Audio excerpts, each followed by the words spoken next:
அன்பு கெழுமிய தமிழர் வாழ்வியல் புலனத்துடைய அன்பு தமிழ் நெஞ்சங்களே, உங்கள் அனைவரையும் பெண்ணாடம் முத்துஜோதி மிக்க பணிவன்போடு வணங்கி மகிழ்கிறேன். இன்று உங்கள் திருமுன்னே தமிழர் ஆழியல் உரை 79 அளிப்பதிலே நான் ஆனந்தம் அடைகிறேன். நாம் சில வாரங்களாக தமிழர்களுடைய சிற்பக்கலையை பற்றியும் அதன் மாண்பை பற்றியும் அதன் நுணுக்கங்களை பற்றியும் நாம் பலவாறு சிந்தித்து கொண்டு வருகிறோம். மயிலை சீனி வெங்கடசாமி ஐயா அவருடைய தொகுதிகள் 30க்கும் மேற்பட்ட அந்த ஆராய்ச்சி தொகுதிகள் மிக பயனுடைய தொகுதிகள். அவர்கள் அடிப்படை பெரும்பாலும் அவர்களின் அடிப்படையாக கொண்டிருக்கிறேன். சதாசிவ பண்டாரத்தார், இன்னும் பல அறிஞர்கள், பேரறிஞர்கள், குடவாயில் பாலசுப்ரமணிய ஐயா அவர்கள், இப்படி பல நூல்களுடைய அடிப்படையிலே தான் இந்த கருத்துக்களெல்லாம் நான் உங்களுக்கு எடுத்து வைத்து கொண்டிருக்கிறேன். அந்த நூல்களை எல்லாம் தேடி கண்டுபிடித்து படிக்க நேரம் காலம் இல்லாதவர்களுக்கு உதவான் வேண்டிதான் அந்த நூல்களுடைய சாரங்களை உங்களுக்கு தமிழுடைய சிற்பக்கலைகள் என்கிற தலைப்பிலே அளித்து கொண்டு வருகிறேன்.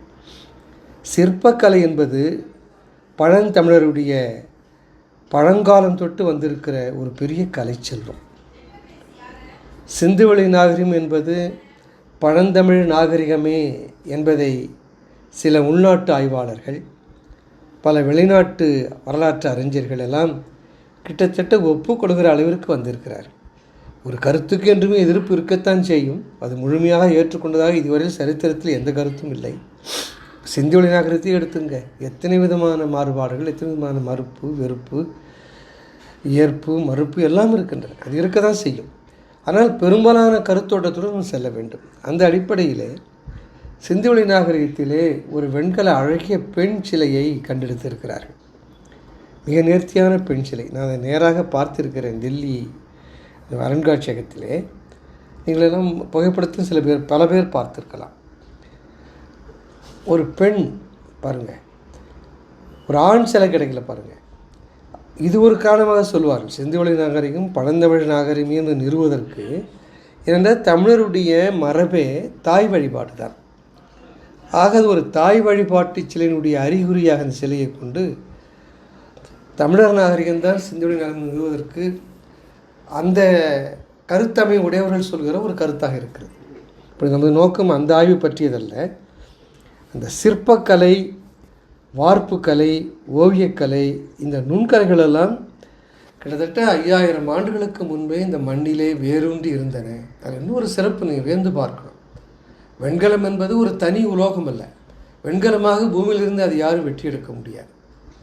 உலோக கலவியது. ஆக 2-3 உலோகங்களை எடுத்து அதை பிரித்தெடுத்து இந்த உலோகங்களை கலந்தால் இப்படி வார்ப்படம் செய்யலாம்ங்கிற அறிவியலை பெற்று மெட்டலர்ஜிக்கல் நாலேஜ் 5000 ஆண்டுக்கு முன்னால் வியக்கணுங்க. ஆக இந்த சிலை வடிப்பு, வார்ப்பு என்பது இந்த கலை பழங்காலம் தொட்டு இந்த மண்ணில் இருந்த கலை என்பதை சொல்வதற்காகத்தான் நான் சிந்துவெளி நாகரிகத்தை இப்பொழுது சிந்தனைக்கு அழைத்து வந்திருக்கிறேன். அந்த சிந்தனை அதோடு நிறுத்தி விடுவோம். ஆக இப்படி பல கீழடி எடுத்துக்கங்க, எத்தனை வகையான சின்ன சின்ன சுட்ட மண்ணாலான பொம்மைகள், சிற்பங்கள், தந்தத்தாலான சிற்பங்கள். ஆக ஒரு பொருளிலிருந்து தந்தமோ, மண்ணோ, கல்லோ, சுட்டக்கல்லோ, மரமோ, மரத்தில் நிறைய செய்திருப்பார்கள். அது காலப்போக்கினாலே அது மரித்து போயிருக்கலாம். ஆக அப்படி பலவிதமான பொருள்கள் இருந்து, நான் ஏற்கனவே சொல்லியிருக்கேன், 8 வகையான பொருள் இருந்து சிற்பக்கலையை செய்வார்கள் என்று. அப்படித்தான் இந்த உலோகம், இந்த சுட்ட மண், இவளெல்லாம் நமக்கு ஆதாரமாக கிடைத்திருக்கின்றன. ஆக இந்த சிற்பக்கலை என்பது ஒரு பொருளிலிருந்து ஒரு பொருளின் ஒரு உருவத்தை வடிப்பது என்பது கிட்டத்தட்ட 5000-6000 ஆண்டுகளாக இந்த மண்ணிலே நின்று நிலவிய பழம்பெரும் கலை என்று மனதிலே வைத்துக்கொள்வேன். அதற்காகத்தான் இவ்வளோ தூரம் நான் ஆழமாக செல்கிறேன். ஆக தன் எதிரே இருக்கிற அந்த மண், மரம், தந்தம், கல் ஆகியவற்றிலிருந்து தம் கலைத்திறனை வெளிப்படுத்துதல் என்பது பல்லாயிரம் ஆண்டுகளாக இம்மண்ணிலே நிலை வந்த ஒரு கலாச்சாரம். இந்த கருத்தில் யாருக்கும் 2ஆம் கருத்து இருக்க முடியாது. இந்த மண்ணிலுடைய சிற்பங்கள் உருவாக்குறாங்க பாருங்கள். அப்படி மண்ணிலிருந்து சிற்பங்களை உருவாக்குபவர்களை மண்ணீட்டாளர்கள் என்று சொல்லுகிற மரபும் இருந்தது இந்த மண்ணிலே. இந்த மண்ணீட்டாளர் சொல்லே அந்த சிற்பக்கலைக்கு பழமைக்கு ஒரு சான்று. தமிழரின் சிற்பக்கலை பல ஆயிரம் ஆண்டு பழமையானது. அது நான் சிந்துவெளி அடிப்படையில் சிந்தித்துக் கொள்ளலாம். இப்போ இது வரைக்கும் ஒரு 3700 ஆண்டு பழமையான கீழடியிலையும் சிந்தித்துக் கொள்ளலாம். ஆதிச்சநல்லூர் 3700 போகுது. இன்னும் அகழ்வாராய்ச்சி நடந்துக்கிட்டே இருக்குது.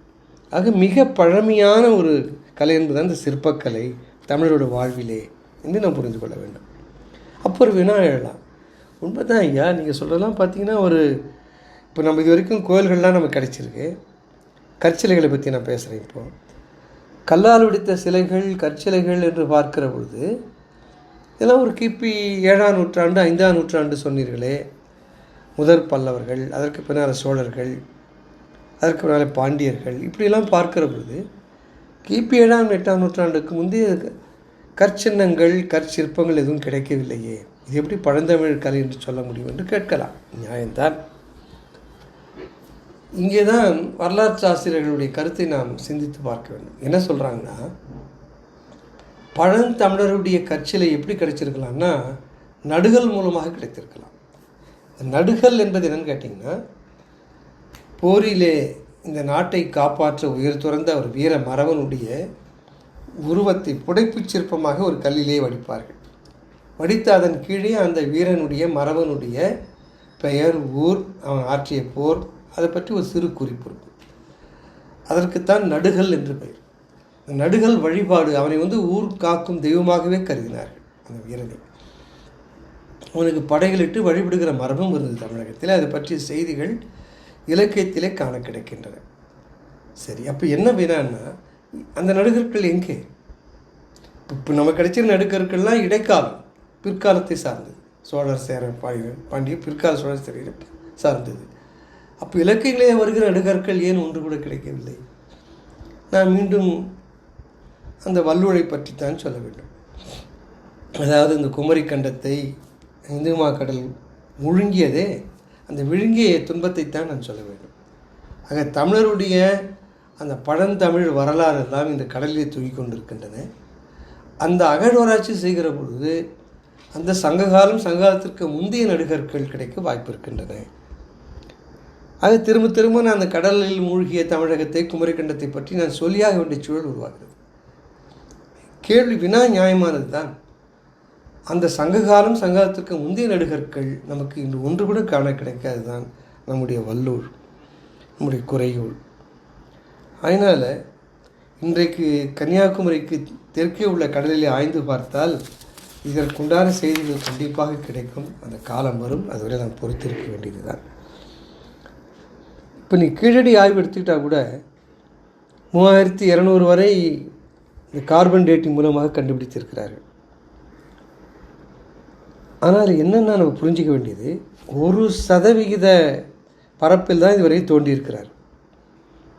அதுக்கே நம்ம வாயை பிளந்து என்று வியக்கிறோம்.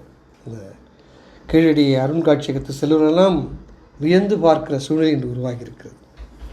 இலக்கியத்தில் சொல்வதெல்லாம் வெறும் கற்பனை என்று சொன்ன தமிழ் வரலாற்று ஆசிரியர்கள் வாயை அடைத்தது கீழடி. இலக்கிய நிலை என்னென்ன சொல்லப்படுகிறதோ, அணிகலன்கள், ஆபரணங்கள், அது எல்லாமே அங்கே கிடைச்சிருக்கு மண்டல. ஆக அப்படிப்பட்ட ஒரு சூழலிலே இன்னும் சங்க காலத்திற்கு முந்தைய அந்த கடுக்கற்கள், அந்த நடுகற்கள் கிடைத்தால் அதுதான் பழமையான ஒரு கற்சிற்பமாக இருக்க வேண்டும், புடைச்சிற்பம். ஆக இன்றைய கோள்களுடைய கற்சிலைகள் கற்சிற்பங்களுக்கெல்லாம் முன்னோடி எதுன்னு கேட்டிங்கன்னா அந்த நடுகற்கள் தான். அது இடைக்கால பிற்கால சோழர்கள் காலத்துடைய நடுகற்கள் கிடைத்திருக்கின்றன. ஆனால் சங்ககால தமிழருடைய நடுகற்கள் நமக்கு கிடைக்கவில்லை. இன்னும் ஒரு வேளை கீழடியிலே 99% நிலம் இன்னும் எஞ்சி இருக்கிறதே, அந்த நிலத்தில் அகழ்வாராய்ச்சி செய்கிற பொழுது அவர்கள் கிடைக்க வாய்ப்பு இருக்கிறது என்று நாம் இப்பொழுது அமைதி கொள்ள வேண்டும். அதனால் கிடைச்ச 2 நன்மை அதில் அன்றைய புடைச்சிற்பத்தினுடைய கலைத்திறனை நாம் உயர்ந்து பார்க்க ஒரு வாய்ப்பு கிடைத்திருக்கும், சங்ககால நிலக்கற்கள் கிடைத்திருந்தால். இன்னொரு நன்மை என்ன கிடைச்சிருக்குன்னா, சங்ககால தமிழ் எழுத்து எப்படி இருந்ததுன்னு அறிந்து கொள்ள முடியும். கல்லில் பொறிச்சிருப்பான்ல, அந்த அவனுடைய பெயரெல்லாம் பொறித்திருப்பான், ஊரை பொறித்திருப்பான், செய்திகளை பொறித்திருப்பான். ஆக அன்றைய தமிழ் எழுத்தையும் நம்மால் பார்த்துருக்க முடியும். அதுதான் நமக்கு ஒரு பெரிய வாய்ப்பாக இருந்திருக்கும். இப்பொழுது குடைவரை கூறுகளிலே தமிழ் எழுத்தை பார்க்கிறோம். அதற்கு முந்தைய காலத்தினுடைய தமிழ் எப்படி இருந்தது என்றெல்லாம் பார்க்க வாய்ப்பு இருந்திருக்கும். அவ்வளோலாம் நமக்கு வாய்ப்பு இல்லாமல் போய்விட்டது. கிடைக்கலாம், நாளையும் கடலில் அகழ்வாராய்ச்சி செய்கிற பொழுது சங்ககால நடுகற்கள் கிடைக்கலாம். அது மதிர் சுவர்கள் இருப்பதாக ஒரு லண்டனை சார்ந்த ஒரு அறிஞர் ஆய்ந்து சொல்லியிருக்கிறார். அவருடைய எழுத்துக்கள் இருக்கலாம். பின்னாலும் நிறைய செய்திகள் நமக்கு வர காத்திருக்கின்றன. ஆயினாலே இந்த குடைவரை கோயில்கள் கற்றல்களுக்கு முன்னோடி தான் இந்த சிற்பக்கலை, இந்த நடுகற்கள் என்று நான் சொன்னேன். அதை மனசில் பதிவு வச்சுக்கணும். அதனால் இப்போ அந்த கீழடி ஆதிச்சநல்லூர் போன்ற அகழ்வாராய்களிலே தந்தத்தாலான பொருட்கள், சுட்ட மண்ணாலான பொருட்கள் எல்லாம் பொம்மை உருவம் நிறைய கிடைத்திருக்கின்றன. மிக அற்புதமாக இருக்கின்றன. சின்ன சின்ன உருவமாக இருந்தால் கூட அந்த கீழடி அருங்காட்சியது போல பார்த்துருக்கலாம். தந்தத்திலே எப்படி அவர்கள் செய்திருக்கிறார்கள், சங்கிலே எப்படி வளையல் செய்திருக்கிறார்கள், தந்தத்தில் எப்படி பகடைக்கால் செய்திருக்கிறார்கள். இதெல்லாம் ஒரு சிற்பம்தான். அதில் அழகழகான மலர்கள், பூக்கள் எல்லாம் அதில் செய்திருக்கிறார்கள். அதனால் ஆக முழுவதுமாக தோண்டி எடுக்கிற பொழுது இன்னும் முழுமையான செய்தி வர நமக்கு வாய்ப்பு இருக்கிறது என்று அந்த செய்தியோடு இப்போ நாம் உறுதி கொள்ள வேண்டும். நம்முடைய கலை வளத்தை, கலாச்சாரத்தை, பண்பாட்டு வரலாற்றை அறிய நாம் இன்னும் காத்திருக்கத்தான் வேண்டும். கடந்த சில வாரங்களாக நான் தமிழர் சிற்பக்கலை பற்றி, அதாவது கிபி 7ஆம் நூற்றாண்டை ஒட்டிய அந்த காலப்பகுதி, அந்த காலத்தை ஞாபகம் வச்சுக்கணும். அவரை பற்றி உரையிலே நான் சொல்லி வந்திருக்கிறேன். அதற்கு பெரும்பாலும் நமது மயிலை சீனி வெங்கடசாமி ஐயாவுடைய நூல், அப்புறம் தட்சிணாமூர்த்திங்கிற தமிழர் நாகரிகமும் பண்பாடுங்கிற ஒரு அழகான நூல், அதில் நிறைய அரிய பெரிய செய்திகளை சொல்கிறார். அடுத்தது வை கணபதி ஐயா, அவருடைய நூலும் நமக்கு சில நேரங்களிலே கை கொடுக்கின்றன. என்ன ஒரு சிறப்புனா, இந்த தட்சிணாமூர்த்தி என்பவரும் தனது தமிழர் நாகரிகம் பண்பாடுங்கிற நூலிலேயும் வை கணபதி ஐயாவும் தங்கள் நூல்களிலே சீனி வெங்கடசாமி ஐயாவுடைய கருத்துக்களை, எழுத்துக்களை அப்படியே எடுத்து மேற்கோளாக காட்டுகிறார்கள். இப்போ எவ்வளோ சிறப்பு பாருங்கள்.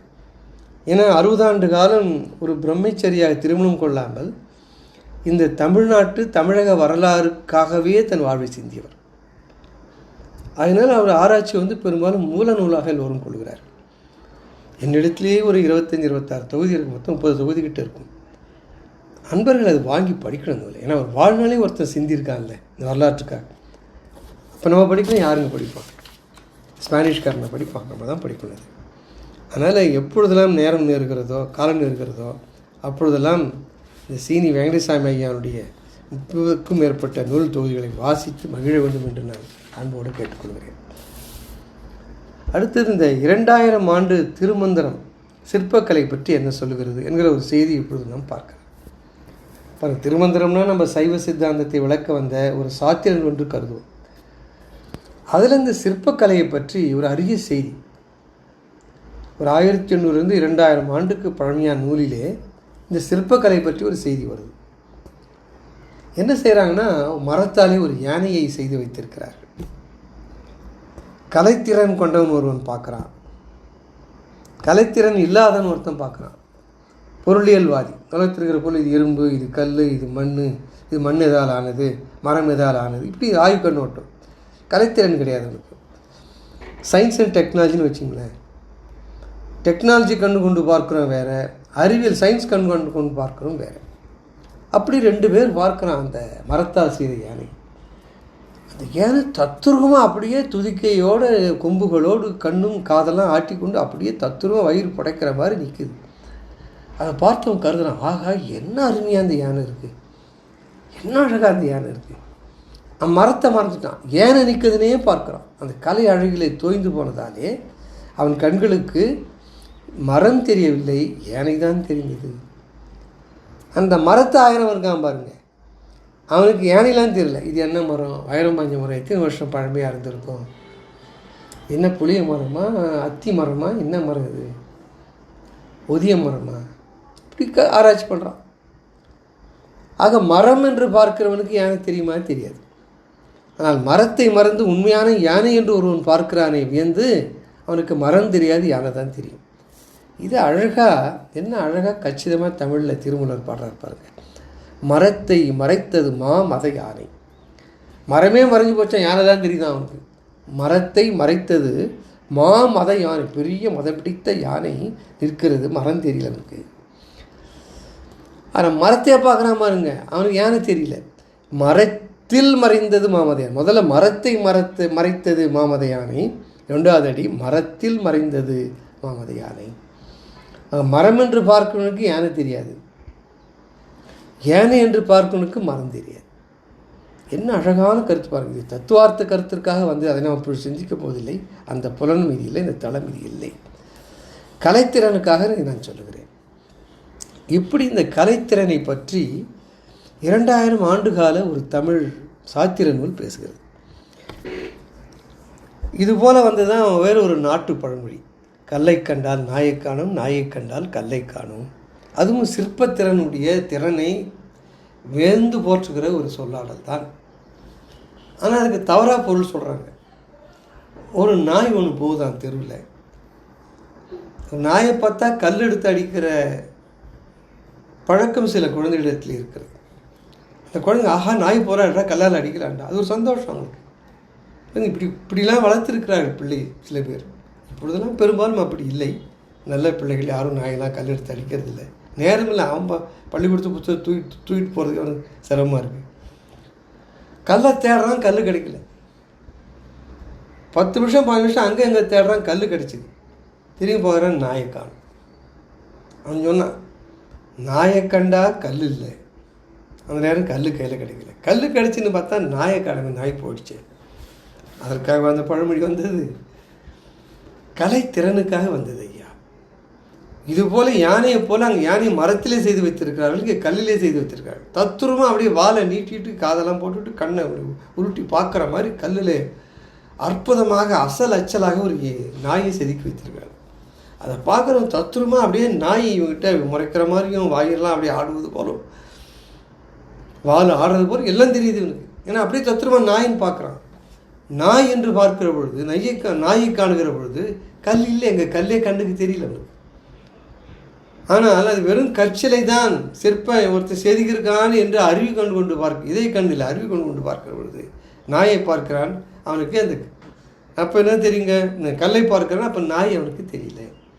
ஆனால் நாயை கண்டால் கல் இல்லை, கல்லை கண்டால் நாய் இல்லை. அதுதான் இந்த பழமொழி. ஆக கல்லை கண்டால் நாயை காணும், நாயை கண்டால் கல்லை காணும் என்றால் சிற்பத்திறனுடைய வல்லமையை, அந்த கவித்திறத்தை, கவின்மிகு கலை பொக்கிஷத்தை சொல்ல வந்த ஒரு சொல்லாடல் இது என்று நாம் கொள்ள வேண்டும். சிற்பக்கலையை கலைக்கண்ணோடு தான் பார்க்கணும் எப்பவுமே.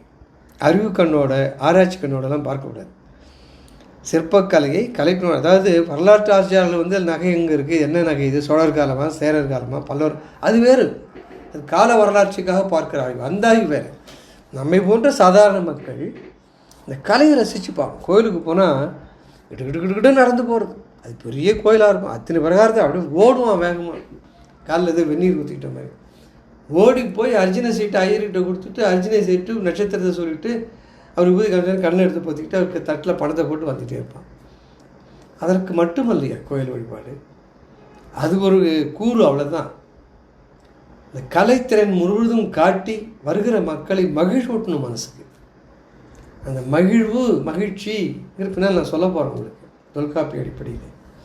அது கோயிலுக்கு வருகிற நோக்கமே தன் புற உலகியல் சிந்தனை, துன்பங்கள் சிந்தனை எல்லாத்தையும் மறந்துட்டு ஒரு கற்பனை உலகிலே, இன்ப உலகிலே, களிப்பு உலகிலே உங்களுக்கு கொண்டு செல்கிற கலை பொக்கிஷம் கோயிலுங்க. அந்த கண்ணோட்டத்தை பார்க்க வேண்டாமா கோயிலை? நமது நண்பர்கள் இது நாள் வரையிலும் எப்படி கோயிலுக்கு போனீங்களோ, இனியும் கோயிலுக்கு போகிற பொழுது இந்த கண்ணோட்டம் தான். ஒரு மணி நேரம் இருக்குன்னா ஒரு 5 மணித்துளி 10 மணித்துளி கருவறையில் போய் வழிபடுறதுங்க. மீதி ஊரா இதுக்கு தான். கலைத்திறனை இது பண்ண வேண்டாமா? ஒரு 10 மணித்துளி ஒரு இடத்துல உட்காந்து புருவ மத்தியிலே சிந்திக்கலாம். மிஞ்சி போனால் அதுக்கு ஒரு 1/4 மணி நேரங்க. மீதி ஒரு அரை மணி நேரம் 3/4 மணி நேரம் அந்த கோயில் இருக்கக்கூடிய சிற்பங்கள், கற்சிற்ப திறனை வியக்கணும். ஒரு சிற்பம், ஒரு தூணை இன்றைக்கி பார்க்கலாம், மறுநாள் நேற்று அந்த இந்த தூணை பார்ப்போம். பார்க்குற பொழுது அது உங்களோட பேசும். அதற்கு ஒரு மொழி இருக்கிறது, அதற்கு வாய் இருக்கிறது. இந்த கண்ணோட்டத்தோடு சிற்பங்களை நம்ம பார்க்கணும். அதனால் இன்றைக்கி பாருங்கள், வெளிநாட்டுக்காரெலாம் வரான், அந்த சிற்பங்களை பார்த்து அவன் கிட்டத்தட்ட 2 மணி நேரம் 3 மணி நேரம் செலவு பண்ணுறான். கருவறைக்கு அவன் போகிறதில்லை. அவன் அந்த சிற்பங்களையே பார்த்துட்டு மணிக்கணக்கில் 4 கணக்கில் 1 வாரம் கூட தங்கி, சில பேர் ரூம் எடுத்து தங்கி ஆஞ்சிக்கிட்டு இருக்கான். அவன் எது வைக்குது, எது இருக்குதுங்க. அந்த புராணங்கள் பின்னால் இருக்கிற அந்த புராண கதைகளா, அந்த கடவுள் கதைகளா? கடவுளுக்கெல்லாம் வேலை இல்லைங்க அவன் கண்ணோட்டத்தில். எப்படி ஒரு மனிதனால் ஒரு சிற்றுளி கொண்டு இத்தனை சிறந்த ஓவியங்களை தீட்ட முடிஞ்சுன்னு நம்ம பார்க்கலாம். அப்படி தான் அந்த கண்ணோட்டத்தால் நம்ம பார்க்கணும். அதனால் கோடிக்கணக்கான அழகான சிற்பங்கள் வெளிநாட்டவர் இழுக்குது, நம்மளையும் இழுக்கணும். இப்போ மதுரை மீனாட்சி அம்மன் கோயிலுக்கு போகிறோம், கற்சிலைகளை பார்க்குறோம். அதை பார்க்குறதுக்கு எத்தனை கோடி கண்கள் வேணுங்க. ஆனால் நம்மவர்கள் வந்து மேலே கலர்க்கிற வண்ணத்தை பெயிண்ட்டை பூசி விட்டான். அதை செய்யக்கூடாத செயலை செய்து விட்டார்கள். ஆனாலும் அது கற்சின்னங்கள் தான், சிமெண்டால் சுதையால் செய்ததல்ல. அது என்ன அழகாக செய்திருக்கான் பாருங்க, எத்தனை ஆபரணங்கள், அவ்வளோ அருமையாக. கோடி கண்ணு வேணும். அதுபோல் இப்போ உதாரணமாக தஞ்சை பெரிய கோயிலுக்கு போகிறோம், கங்கை கொண்ட சோழபுரம் போகிறோம், தாராசுரம் போகிறோம், ஆவுடையார் கோயில் என்கிற திருப்பரந்துரைக்கு போகிறோம். அந்த கலை சென்களை பார்க்காத கண்கள்லாம் ஒரு கண்களா? அந்த கோயிலுக்கெல்லாம் போகிறவங்க கலை சிற்பங்களை பார்க்கணும். அதுபோல் இந்த வள்ளி தேவானை சமேதராக முருகன் சிலை சிக்கல் போகிறவங்க இந்த சிக்கல் சிங்காரவேலனுடைய சிலையை இன்னைக்கெல்லாம் பார்க்கலாம். அப்படி ஒரு தத்துருவமான கலை வேலைப்பாடுங்க இந்த சிற்பம். அதை பார்க்கணும். அதெல்லாம் பார்க்கலன்னு சொன்னால் நமக்கு கண்ணு இருந்து பிரயோஜனம் இல்லைங்க, நான் அப்படி தான் சொல்லுவேன்.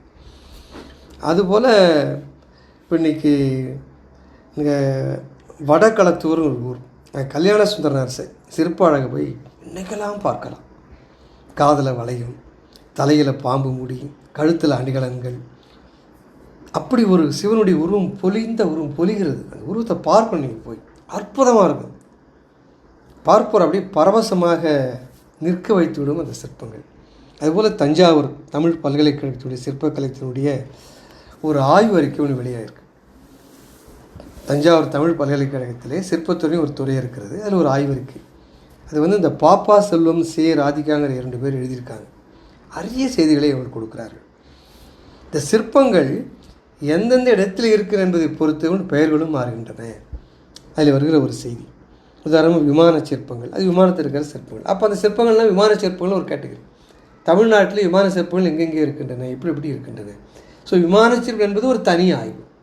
ஸோ விமான சிற்பங்கள், கோபுர சிற்பங்கள், கருவறை சிற்பங்கள், மண்டப சிற்பங்கள், புராண இதிகாச சிற்பங்கள், 6 நாட்டார் வழக்காட்சியல் சிற்பங்கள், 7 அரசி உருவங்கள், 8 நடன சிற்பங்கள், 9 பாலியல் சிற்பங்கள். இது நிறைய பார்க்கலாம்.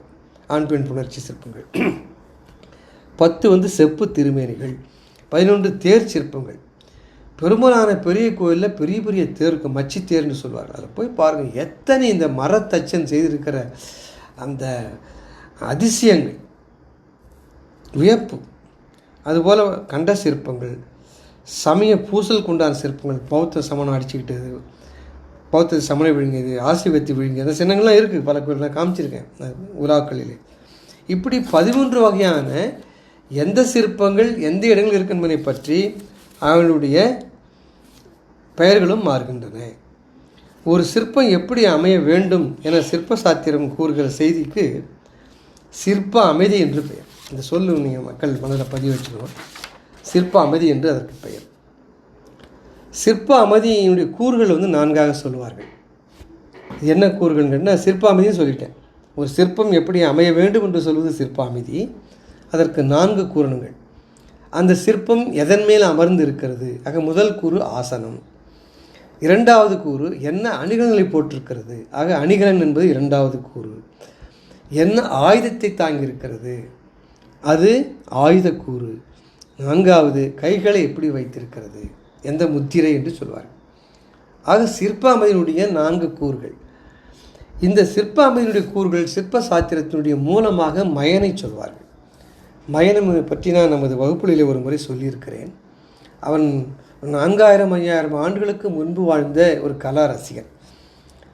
இன்று மயன்னா சிற்பக்கலை சார்ந்தவர்கள் மட்டும் தன்னுடைய குருநாதராக முன்னோடியாக கொள்கிறார்கள். ஆனால் மயன் என்பது நமது நூல்களில் கிடைக்கிற செய்தி. அவன் எல்லா நுண்கலைகளுக்கும் பொதுவானவன். அது சிற்பம், ஓவியம், இசை, நாட்டியம், எல்லாவற்றிற்கும் அவன் தலைமகனாக இருந்திருக்கிறான். இன்னொன்று செய்தின்னு சொல்லுவார்கள், அந்த மயன் அமைத்தது தான் இன்றைய நடராஜர் சிலை என்று. தமிழருக்கே உரித்த நடராஜர் சிலையை அமைத்து கொடுத்தவன் அவன்தான். இந்த நுண்கலைகள் சார்பாக அவன் ஏற்றிய நூலுக்குத்தான் ஐந்திரம் என்று பெயர். அந்த ஐந்திரம் பற்றிய செய்தியை நான் சொல்லியிருக்கேன் ஏற்கனவே. நமது மகாபலிபுரம் சிற்பக் கல்லூரியினுடைய முதல்வராக இருந்த நமது கணபதி ஸ்தபதி அவர்கள் ஒரு முறை தொலைக்காட்சியிலே பேட்டியில் இந்த செய்திகளெல்லாம் சொல்லியிருந்தார். இன்றைக்கெல்லாம் மயனை தான் மூல குருவாக தெய்வமாக அவர்களெல்லாம் பாவிக்கிறார்கள். கணபதி ஸ்தபதி முதற்கொண்டு கணபதி ஸ்தபதி தான் கன்னியாகுமரியிலே 131 அடி உயர திருவள்ளுவர் சிலையை சமைத்தவர். சென்னையினுடைய திருவள்ளுவர் கோட்டத்தையும் சமைத்தவர். அவர்தான் மகாபலிபுரம் சிற்பக்கல்லூரி முதல்வராக இருந்தவர். அவர் தான் இந்த செய்திகள் முழுதும் கொடுத்தார். ஆக நடராஜர் சிலை பார்க்கிற பொழுதெல்லாம் அது 4000 ஆண்டு பழமை வாய்ந்த மயனுடைய அவனுடைய கைத்திறன் என்பதை நாம் புரிந்து கொள்ள வேண்டும், அவருடைய கூற்றின்படி. ஆக இப்படி சிற்பக்கலை, அதற்கு ஒரு சாத்திரம், அதற்கு சிற்ப அமைதி, அதற்கு 4 கூறுகள் நான் சொன்னது போல. அடுத்தது முக்கியமான சிற்பங்களுடைய மெய்ப்பாடுகள் பற்றியது. வடமொழியில் நவரசம் என்பார்கள். ஆனால் தமிழனுக்கு 8 மெய்ப்பாடு தான். தொல்காப்பியர் என்கிற அந்த பைந்தமிழர் அது எண் வகை என்று சொல்வார். தொல்காப்பியத்தில் ஒரு சூத்திரம் வருகிறது. நகையே, அழுகை, இளிவரல், மருட்கை, அச்சம், பெருமிதம், வெகுளி, உவகை என்று அப்பால் 8 மெய்ப்பாடு என்ப. இதுதான் தொல்காப்பியருடைய நூற்பா. இப்போ 8 மெய்ப்பாடு சொல்கிறாரு பாருங்கள். இந்த மெய்ப்பாடுகளெல்லாம் நமது தமிழக கோயில்களுடைய சிற்பங்களிலே பொதிந்து இருக்கின்றன. இந்த மெய்ப்பாடுகளை படித்து பின்னால் கோயிலுக்கு போகிறப்பெல்லாம் ஓஹோ இது நகைன்னா சிரித்தல் சிரிக்குதே. சில சிற்பம்லாம் அப்படியே சிரிக்கும். இந்த கங்கை சோழபுரம் போகிறப்போ அந்த நடராஜனுடைய சிலையை முகத்தை பார்த்தீங்கன்னா அப்படியே குமிழ் சிரிப்புன்னு பாடுறாரு பாருங்க தேவாரத்தில். அது அப்படியே இருக்காங்க. நம்ம நண்பர்களாக நான் காண்பித்தேன் அந்த உலா போகிற பொழுது. அது இன்றும் நம்ம நண்பர்கள் ஃபோட்டோ பிடிச்சி அதை பார்க்கிறார். அந்த சிரிப்பு அப்படியே. நகையே, அழுகை. இந்த அழுகைங்கிறது பெரும்பாலும் சிற்பங்களிலே இருக்காது. அது ஒரு மரபு. ஏன்னு கேட்டிங்கன்னா, தன் துன்பங்களை மறந்து இன்பச் சூழலிலே இறைவனோடு இருக்கணும்னு வரான் ஒருத்தன் கோயிலுக்கு. அவனுக்கு அழுகை காட்ட வேண்டாம்னு சொல்லி பெரும்பாலும் தமிழக கோயில்களிலே நான் பார்த்ததிலே ஆராய்ச்சியாளரும் பெரும்பாலும் இல்லை என்றே எழுதுகிறார்கள். அதில் ஆனால் ஒரு செய்திங்க நம்ம சொல்லணும், புரிஞ்சுக்கணும். அழுகை என்பதை சிற்பங்களிலே காட்டவில்லை தவிர நமது பழந்தமிழர்கள் ஓவியங்களிலே காட்டியிருக்கிறார். சில ஓவியங்களிலே, ஓவியத்தை பற்றி நான் சென்ற 2 வாரங்களில் சொல்லியிருக்கிறேன். அந்த ஓவியங்களிலே அழுகை பற்றிய சில ஓவியங்கள் வருகின்றன. உதாரணமாக அது உங்களுக்கு சொல்கிறதா இருந்தால், தஞ்சாவூர் பெரிய கோயிலில் 1வது தளத்தில் மிக அருமையான சிற்ப ஓவியங்கள்லாம் இருப்பதாக நான் சொன்னேன். அதன் மேலே நாயக்கர்கள் சுண்ணாம்பி பூசி மொத்தமாக தங்களது ஓவியங்களை வைத்து விட்டார். அது ஒரு கொஞ்சம் காலத்துக்கு முன்னால், ஒரு 30-40 ஆண்டுகளுக்கு முன்னாலே ஒரு ஆராய்ச்சியாளர் செல்கிற பொழுது ஒரு இடத்துல அந்த சுண்ணாம்பு அவர்கள் நாயக்கர்கள் சுண்ணாம்பு பயிர்ந்து கீழே விழுந்து கிடந்தது. அதுக்கு பின்னால் பார்த்தா ஒரு அழகான வண்ண ஓவியம் இருந்தது. அதற்கப்புறம் தான் தொல்துறைக்கு சொல்லி அந்த சுண்ணாம்பு மேற்பூச்சி அத்தனையும் நீக்கி சோழர் கால ராஜராஜ சோழனுடைய காலத்தினுடைய ஓவியங்களை கண்டுபிடித்தார். அதில் திரிபுராந்தகம்னு ஒரு ஓவியம், அதாவது திரிபுரத்தை ஈசன் எரித்த அந்த ஓவியம். அந்த திரிபுராந்தகத்திலே போர்ப்படைகள் நிற்கின்றன, போர் வீரர்கள் கொல்லப்படுகிறார்கள். அதை பார்த்த அந்த அரக்கினுடைய மனைவிமார்கள் இருக்காங்க பாருங்கள், அவர்கள் அத்தனை பேரும் கையை உயர்த்தி நிற்கிறார்கள். அப்படியே கண்களிலே கண்ணீர் துளிகள் வழிந்து இருக்கின்றன. அப்போ ஓவியத்திலே அழுகை வந்திருக்கிறது. தொல்காப்பியர் சொன்ன அந்த ஓவியம் அங்கே வருகிறது. சிற்பக்கலையிலே அது இல்லை என்பதை நாம் பார்த்துக்கொள்ள வேண்டும். அதனால் சிற்ப வகைகளை பல்லவர் கால சிற்பங்கள், சோழர் கால சிற்பங்கள், பாண்டியர் கால சிற்பங்கள், விஜயநகர கால சிற்பங்கள், இப்படி 4ஆக பெரும் பிரிவாக பிரிப்பார்கள். இதில் ஆய்வு செய்கிறவர்கள் ஒரு வகைக்கும் அவருடைய லட்சணங்கள்லாம் நூல்கள் எழுதியிருக்கிறார். அதெல்லாம் சொல்ல இங்கே நேரம் இல்லை. இப்படி பல்லவர் காலம்னா தலைமுடி எப்படி இருக்கும், முகம் எப்படி இருக்கும், பெண்களுடைய மார்புகள் எப்படி இருக்கும், இடை எப்படி இருக்கும், நகைகள் எந்த அளவு இருக்கும், இதுபோல் சோழர் காலத்தில் சொன்ன அத்தனை கூறுகளும் சோழர் காலத்தில் எப்படி இருக்கும், பாண்டியர் காலத்தில் எப்படி இருக்கும், விஜயநகர காலத்தில் எப்படி இருக்கும். அப்போ இந்த பேட்டர்ன் சொல்லுவாங்க ஆங்கிலத்திலே. இந்த பாணியை நன்காக மனதில் ஏற்றுக்கொள்கிறவர்களுக்கு ஒரு சிற்பத்தை பார்க்கிற பொழுது இது சோழர் காலத்தை சார்ந்தது, பல்லவர் காலம்னு சொல்லிவிடுவார்கள். ஆக இப்படி பெரும் பிரிவாக இந்த 4 பிரிவுகள். இதனுடைய மேற்கொண்ட செய்திகளை நாம் அடுத்த ஆய்விலே சிந்திக்கலாம் என்று சொல்லி இந்த ஆய்வுரை நான் இதோடு நிறைவு செய்கிறேன். வணக்கம்.